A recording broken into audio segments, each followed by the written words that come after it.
olha que louco.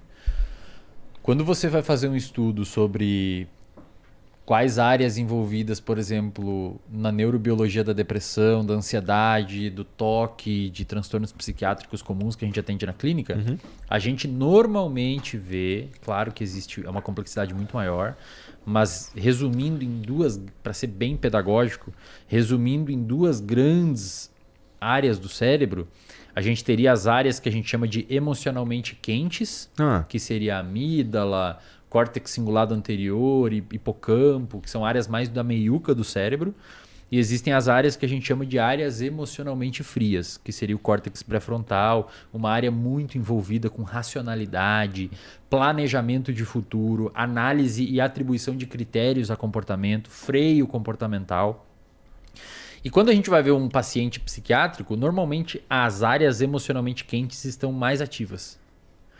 E tem algumas pesquisadoras que tentaram ver o que a psicoterapia faz no cérebro. E essas pesquisadoras mostraram que quando você entra com uma intervenção psicoterapêutica com o paciente, com uma terapia cognitivo-comportamental, esses pacientes aumentam a atividade das áreas emocionalmente frias e tendem a diminuir as áreas emocionalmente quentes.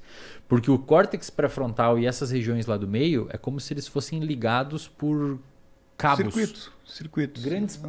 Grandes fios assim, de luz ligando um ao outro. E aquilo ali fica conversando. Então, quando o paciente está muito emocionalmente ativado, ele está com aquelas áreas do meio do cérebro controlando. Então, áreas que querem recompensa rápida, não conseguem atrasar uma recompensa. Tem muita... Por exemplo, o álcool. O álcool é uma substância que desliga o córtex pré-frontal.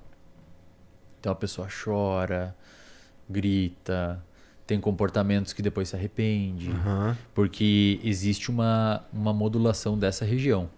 Então, quando a gente estuda pacientes com transtornos psiquiátricos dentro das áreas de neurociência, normalmente os grandes dois alvos assim dos pesquisadores é córtex pré-frontal e amígdala. E existem por exemplo, privação de sono é algo que altera essa relação entre essas áreas aí? Muito, cara. Você desliga o pré-frontal. Privação de sono é a pior coisa que você pode fazer para a tua saúde mental. Aliás, a primeira coisa que você faz com o paciente é ajudar ele a regular o sono. O cara não está dormindo, não tem como ele ficar bem. Não tem, não existe. Não tem, cara. Eu sempre falo isso assim, para e pensa. Baleia. Baleia é um mamífero, não é? E ela dorme. Ela respira ar, mas ela dorme na água. Você imagina, você desenvolveu um mecanismo para você dormir dentro da água respirando ar, é porque dormir é muito importante. Pensa que você vai passar 30 anos, se você viver 90, 30, você vai passar dormindo, cara. Parece uma perda de tempo. Mas não é, porque o teu cérebro não dorme. Você dorme comportamentalmente, mas teu cérebro está ali ativo, trabalhando o tempo todo. O cérebro está fazendo ajuste metabólico ali dentro, está organizando tuas memórias. Durante o processo de sono, você tem várias fases e vários processos metabólicos ocorrendo ali. O sono é importantíssimo. Aquela ideia de sono atrasado é uma ideia que ainda existe? Por exemplo, dormir... essa noite que eu dormi 3 horinhas, vou dormir um montão amanhã. Cara, você consegue, de certa forma... Pensa assim, a falta de sono... Vamos voltar um pouquinho. Um ser humano, adulto, jovem, porque muda um pouco de criança, adolescente e idoso, mas um adulto dos 20, 18 aos seus 50, precisa de 7 a 9 horas de sono. Menos que 7 está errada, mais que 9 tem alguma coisa errada. 7 a 9. Tem algumas pessoas... Nossa, eu facilmente consigo dormir mais de 9. Mas aí você deve ficar privado durante o dia, né? Fico. Então, por quê? Porque a falta de sono é cumulativa. Isso que é legal. E então, era isso que eu queria saber. Pensa de assim, verdade. Se você precisa de 7 horas de sono e você, de segunda para terça, dorme 6, você está devendo uma. De terça para quarta, dorme 6, você está devendo 2. Você passa a semana toda dormindo 1 hora a menos, chega final de semana...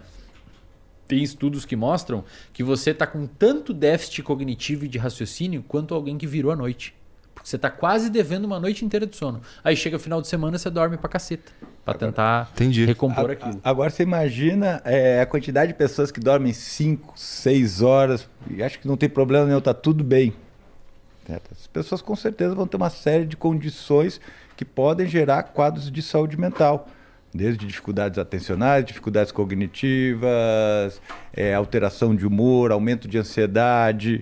Porra. Por exemplo, se você pega... E imagina um cara que tá fazendo isso há muitos anos. Não, é foda, velho. Você arrebenta. Bota no Google aí, pessoal, todos os transtornos psiquiátricos que existem. Privação de sono aumenta a chance de tudo aquilo ali. Todos. Parelho, velho. Parelho. Pensa assim, ó.